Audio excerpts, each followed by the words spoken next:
Saudara Menteri Perhubungan Budi Karya Sumadi bangga Indonesia menjadi negara pertama di kawasan Asia Tenggara yang memiliki kereta cepat, yakni kereta cepat Wush Jakarta-Bandung.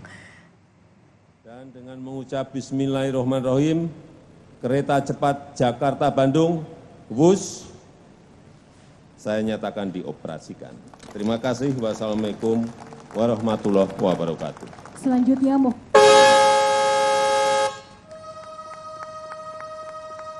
Usai kereta cepat Jakarta-Bandung diresmikan oleh Presiden Senin 2 Oktober lalu, Menteri Perhubungan Budi Karya Sumadi menyebut KCJB merupakan pondasi transportasi kereta cepat yang kini telah direalisasikan pemerintah untuk terus dikembangkan.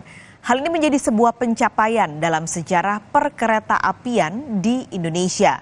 Dengan kecepatan maksimum 350 km per jam, kini masyarakat Indonesia bisa melakukan perjalanan Jakarta-Bandung hanya dengan waktu 25 menit saja.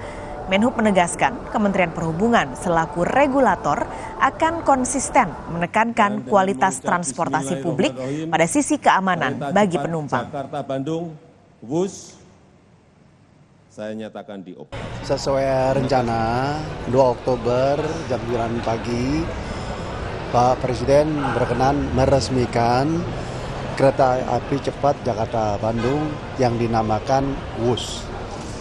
Dan pagi sudah terlaksana, kami menggunakan kereta api cepat, lalu sampai pada Larang pakai feeder. Total waktu yang dibutuhkan kurang dari 50 menit.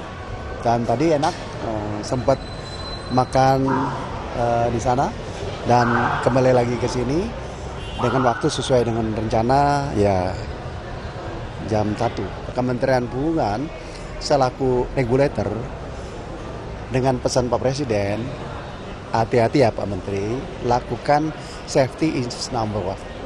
Oleh karenanya kami secara sistematis melakukan satu pengamatan, penelitian, klarifikasi berkaitan dengan sarana prasarana dan sistem. Ya, kalau prasarana itu ya relnya dan sebagainya. Kalau sarana itu ya keretanya, sistem adalah sistem yang digunakan.